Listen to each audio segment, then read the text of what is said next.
Assalamualaikum warahmatullahi wabarakatuh. Jadi kali ini penulis mau bahas soal 100% sintetik atau full sintetik. Mengapa kok penulis ngomong 100% sintetik? Karena ternyata penulis baru sadar bahwa 100% sintetik itu istilah yang banyak dipakai oleh oli-oli Perancis. Jadi minim ada 3 ya penulis lihatnya. Boleh ono merek Perancis yang lain penulis lupa. Yang satu adalah oli Unil Opal, dulu pertama nyoba. Oli Perancis 100% sintetik yang penulis coba. Mungkin 10W50 kalau nggak salah. Terus yang pakai sintetik 100% sintetik juga adalah merek Ipone Katana ya, kalau nggak salah. Ipone Stroke 4 sama Katana kalau nggak salah. Terus yang sekarang ini penulis pakai oli Yacho MVX Scoot. Itu juga ada tulisannya 100% sintetik kue atau apalah gitu ya. Nah, penulis emang belum coba Ipone, tapi penulis sudah coba yang semi sintetik. Yang semi sintetik Ipone R4000RS atau apalah gitu ya, semi sintetik. Harapannya kalau pakai oli sintetik atau semi sintetik itu kemampuannya lebih tinggi dari oli mineral. Oli mineral nggak tahu ya pabrikan itu referensinya mana, karena kalau berdasarkan istilah baru, berdasarkan ke klasifikasi masa kini, oli mineral itu hanya berlaku untuk oli grup 1. Dan oli grup 1 yang penulis tahu cuma ada Mestran sama Mediterranean S ya. Mediterranean S SAE40, Mestran SAE40 yang ada B-nya atau tidak, dan Mestran Super. Cuma itu ya. Selain itu oli transmisi Pertamina Roret yang 140 itu banyak katanya dari grup 1. Kalau lihat data PowerPoint-nya oli ya, PowerPoint-nya oli min 9 untuk Roret, untuk Mestran. Nah, penulis nggak tahu ya apa memang benar dari pabrikan oli full sintetis itu membandingkannya dengan Mestran atau Mediterranean S. Tapi kalau penulis membandingkan oli-oli itu, bahkan dengan Mestran Super dan Mediterranean S yang menurut penulis kurang begitu bagus, itu kalah. Jadi oli-oli yang ya kebanyakan full sintetik dengan oli Mestran Super itu kalah. Jadi balik lagi ya, kayak oli Unil Opal gitu. Penulis sama sekali ya nggak ngerasakan full sintetik, nggak ngerasakan AWT. Olinya kok cepet rusak, oli biasa-biasa gitulah. Kekentalannya 10W40, tapi ketika dipakai jadi kayak 10W4 kekentalannya 10W50, tapi begitu penulis pakai rasanya kok kayak 10W40 ya. Nggak terlalu kental. Kentalnya mungkin juga sebentar. Sudah agak lama sih nyobanya, sudah beberapa puluh oli yang lalu ya nyobanya. Jadi ya sudah lupa untuk aditifnya gimana ya, untuk keawetan gimana. Tapi yang penulis terkesan itu karena kok nggak sesuai dengan tulisan 100% sintetik. Oli Ipone R4000RS itu semi sintetik. Mestinya kan harusnya lebih bagus daripada Mediterranean S, daripada Mestran Super. Kita nggak pakai acuan yang terlalu tinggi lah, karena kalau acuannya Mestran SAE40 itu standar yang super terlalu tinggi ya. Kita nggak usah tinggi-tinggi standarnya. Meseran Super dan Mediterranean S. Ya menurut penulis kok malah mendingan Mediterranean S, malah mendingan Meseran Super daripada Ippon Air 4000 RS. Walau bahannya semi sintetik. Yako MVX ini tulisan juga 100% sintetik. Tapi kok wah beda ya, beda jauh. Ya mungkin ya misalnya yang Ipponewa gitu kan cuma semi sintetik, ya oke lah. Tapi dibanding dengan yang Unil Opal ya 10W50 Sport, kok lebih awet yang ini. Padahal ini olinya 10W40. Terus Jaso MB ya. Tapi unik juga, walau Jaso MB ono tulisannya kompatibel dengan catalytic converter, sesuatu yang aneh. Karena biasanya yang begitu itu untuk oli PCM. Ini kok oli motor metik ono tulisannya kok ngono.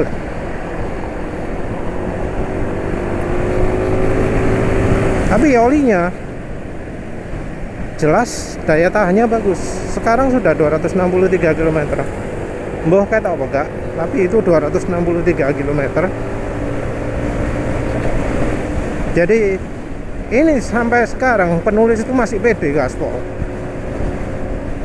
Ya dibanding dengan campuran Meseran sama apa oli wingi, oli orangi 2T itu ya ya mungkin masih kental ya. Tapi ini kekentalan olinya betul-betul stabil gitu ya, sesuai dengan penulis harapkan dari oli full sintetik. Ini cuma kalah di kekentalannya tok, karena untuk penulis butuh yang lebih kental. Tapi selain dari itu luar biasa ini daya tahan kekentalannya, karena biasanya oli 10W40 150, 200, lebih dari itu wis gak enak. Tapi ini oli Yako enak gitu loh. Sayangnya penulis coba cari yang kental nggak ono ya oli Yaco ini. Anaknya sing encer-encer tok. Yang untuk mobil encer, yang untuk motor juga encer. Seandainya ono sing kental, wah ideal banget ya. Perhatikan bahwa penulis itu menilai oli itu sintetik atau enggak berdasarkan tulisan di bungkusnya. Dan ya sampai sekarang banyak orang itu yang masih percaya pada tulisan pada bungkus. Oh ini oli full sintetik ini, oh oli 100% sintetik ini, pasti bagus gitu ya. Dan entah mengapa kok nggak bisa merasakan perbedaan oli antara yang beneran, yang tulen dengan yang enggak gitu loh. Kok bisa seperti itu?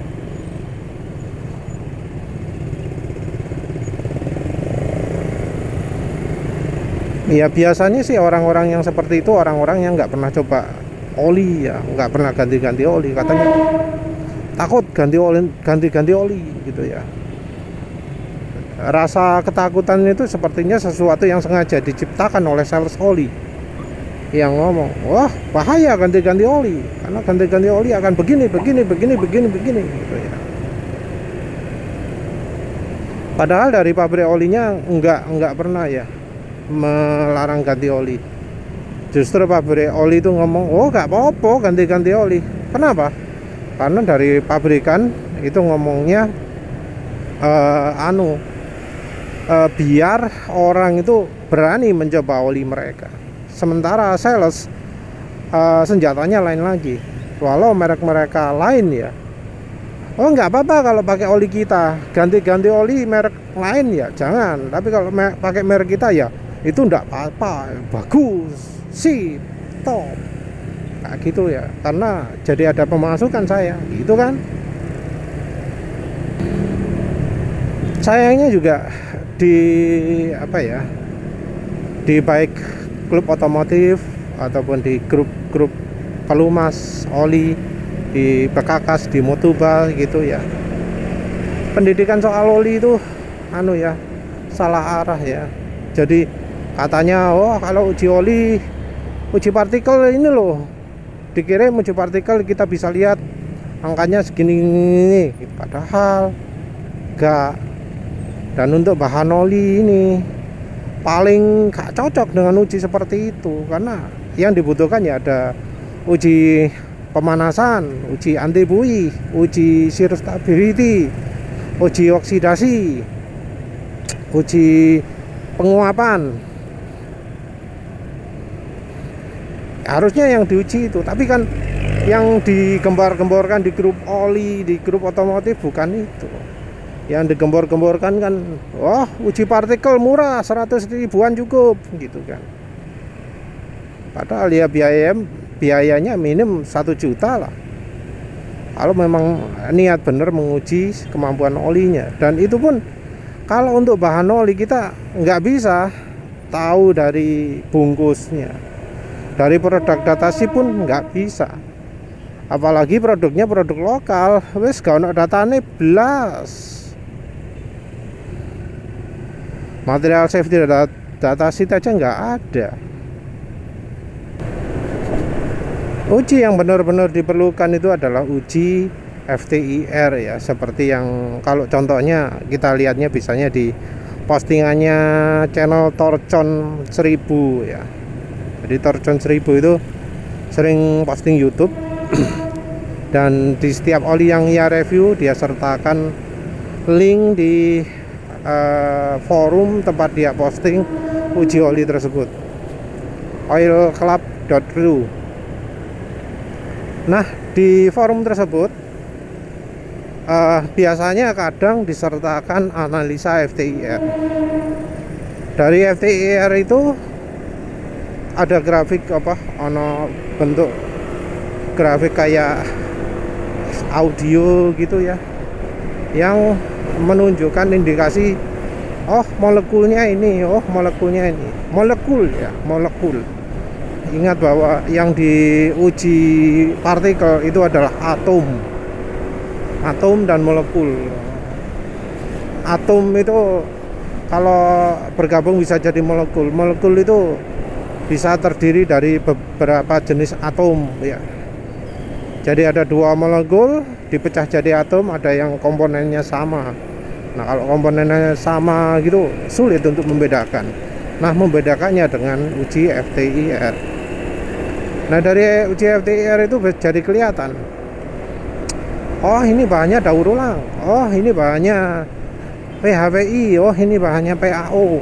Tapi ya tentu penulis masih gak ngerti apa cara moco nih gitu. Sering dikai sharing-sharing data tapi ya apa moco nih ya, penulis sudah lupa. Oh, lihatan titik yang daerah sini gitu ya, untuk menentukan ciri oli PAO gitu. Wis lali wis. Tapi yang jelas harusnya dari uji seperti itu. Entah di Indonesia ada yang melakukan atau enggak. Rasanya enggak ada sama sekali. Jadi ya terpaksa kita untuk mengetahui beda oli itu ya harus dipakai. Dan uji yang menurut penulis paling pas untuk menguji kemampuan oli adalah dilihat daya tahan oli tersebut. Dan untuk mengetahui daya tahan oli kita harus bisa membedakan antara sifat oli encer dengan sifat oli kental.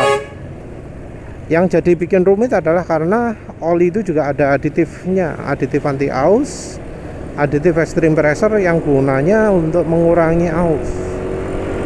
Nah, aditif anti aus ini bisa membuat suara mesin halus. Jadi oli encer itu bisa halus, oli kental bisa nggak halus, tergantung dari aditif olinya. Nah, kita harus bisa membedakan bagaimana membedakan oli yang encer itu dari sifat yang kita rasakan dibanding dengan kalau oli yang banyak aditif. Jadi bedanya halus gara-gara aditif dan halus gara-gara kekentalan. Dan itu termasuk agak sulit dimengerti ya kalau kita pengalaman uji olinya sedikit. Jadi kalau uji ya pengalaman pakai olinya cuma satu merek seumur hidup ya nggak akan tahu. Yang apa pemakaiannya cuma 2 merek 3 merek ya kadang bisa nggak tahu. Harusnya Pak puluhan merek baru tahu, oh ini halus karena aditif, oh ini halus karena kekentalan. Dan untuk kekentalan ini kita juga harus hati-hati. Karena apa? Karena ya oli di Indonesia ada yang kadang kekentalannya tidak sesuai dengan keterangannya. Jadi oh 10W30, tapi ternyata hasil ini 10W40. Atau sebaliknya, oh 20W50, oh ternyata 10W30. Karena ya kan cuma apa ya, SNI, dan itu pun nggak ada aturan atau cara dari SNI-nya untuk selalu menjaga kualitas dari oli tersebut. Nggak ada istilahnya, oh harus berkala kirim sampling, enggak kan. Paling sertifikasi dilakukan cuma pertama kali, wes itu toh. Antara yang diuji beneran oli produk dia atau enggak ya kita nggak tahu. Karena sifatnya inisiatif dari pabrikan nih, bukan dari SNI-nya sendiri melakukan sidak mendadak ambil dari produknya, enggak. Tapi dari pemilik mereknya sendiri mengirimkan produknya, terus produknya diuji. Kalau produknya lulus ya wis lulus. Enggak dilihat itu produknya bakal seperti itu terus atau enggak, wis enggak ngereken, Mas. Ya Indonesia mana bisa dipercaya kan kalau untuk soal begituan. Padahal ya sayangnya orang pemerintah itu kan orang-orang terbaik ya. Lulus dari 1000 orang cuma 1 gitu ya. Jadi bisa terbaik 1 dari 10.000 orang, 1 dari 1000 orang lah minim. Tapi ya sayangnya ya terjadi seperti itu ya. Nah, lepas dari itu ya, jadi kita harus coba sendiri membandingkan ya. Kita harus tahu bedanya oli encer dan kental. Kita harus tahu efeknya aditif anti aus itu bagaimana. Aditif anti aus itu efeknya biasanya butuh waktu. Ada yang butuh waktunya pendek, ada yang panjang. Ada yang butuh beberapa detik, ada yang butuh beberapa menit kalau lagi dipakai ngebut. Tapi biasanya butuh beberapa detik. Dan ini bisa dilihat efeknya kalau pertama jalan suaranya mesin kasar, terus setelah beberapa lama jalan jadi halus. Nah itu efek aditif oli. Misalnya kencang gitu terus makin lama makin halus, makin lama makin halus. Nah itu juga efek aditif. Itu yang efeknya mungkin butuh semenit. Terus juga ada yang aditif kerjanya di RPM tinggi tapi tidak di RPM rendah. Jadi misalnya habis ngebuat rem terus mendadak, terus dipakai pelan, suaranya jadi kasar. Suaranya jadi kasar baru setelah ya sekitar jalan sekitar 100-200 meter jadi halus lagi. Itu efek dari aditif. Nah, oli encer kental itu efeknya ya suara kemeludekan ya biasanya ya, suara kelitikan, suara benturan-benturan gitu ya. Biasanya kalau oli sudah terlalu encer akan juga diiringi dengan pengurangan efek aditif anti ausnya. Jadi mungkin di kilometer sekarang masih oke gitu ya, tapi setelah kita geber-geber gitu ya, olinya sudah sangat encer. Nah aditifnya langsung sudah nggak fungsi lagi. Jadi kalau penulis itu biasanya pas berangkat terasa aditifnya wis berkurang, wis mulai kasar, mulai cepat turun RPM-nya. Begitu pulang seringnya wis betul-betul berat ya, bahkan untuk dipakai kencang wis gak iso. gas yang biasanya untuk gas tertentu, gas dibuka sekian bisa kecepatan sekian, itu jadi lebih turun kecepatannya. Kalau itu ya sudah parah ya. Harusnya kita nggak sampai jadi seperti itu kalau misalnya menggunakan oli. Tapi balik lagi lah ya, oli full sintetik, oli 100% sintetik, itu kekentalannya betul-betul stabil, nggak berubah, nggak turun. Jadi kalau kita ngomong suara kasar mesin ya, suaranya tidak jadi makin kasar. Kita bandingkan setelah motor jalan 2 km dengan jalan 20 km, dengan jalan 50, 60, 100, 120, 200, terserah lah. Pokoknya antara setelah jalan 2 km dengan ya setelah berapa puluh kilometer pun suaranya wis nggak makin kasar lagi. Nah itu oli yang full sintetik beneran, yang full sintetik mau. Jadi olinya bener-bener tahan, bener-bener kuat. Jadi mungkin ya ini kayak sekarang ini oli ini wis ya mau gimana lagi, motor review lilisan oli ini pasti jadi makin encer. Nah walau ini jelas ya makin encer daripada ketika pertama pakai. Dari awal berangkat sampai sekarang kekentalan oli ini masih stabil ya, nggak jadi makin encer, nggak jadi makin parah. Walau kondisinya panas, walau suara mesin wis kasar, tapi RPM mesin nggak cepet turun. Ketika gas dilepas nggak langsung ngek gitu ya, nggak seperti tercekik gitu kok. Untuk dipakai jalan kencang pun jadi makin licin karena ya seperti penulis sebelumnya jelaskan, ini aditifnya adalah aditif RPM tinggi. Jadi dipakai pelan suara ini nggak so halus, tapi dipakai kencang jadi licin, jadi halus. Ini ya sampai sekarang karena kekentalannya tidak pernah turun dari yang seharusnya, aditifnya juga masih ada terasa gitu loh, masih terasa. Wes ya wes lah itu aja ya. Jadi ya yang namanya 100% sintetik itu kita nggak boleh langsung percaya, kita harus coba dulu apa benar sesuai dengan sifatnya oli full sintetik. Sifat oli full sintetik yaitu daya tahannya terhadap RPM tinggi yang sangat baik, tahan dipakai jarak jauh, tidak turun kekentalannya. Ya wes lah itu saja. Terima kasih sudah menonton. Assalamualaikum warahmatullahi wabarakatuh.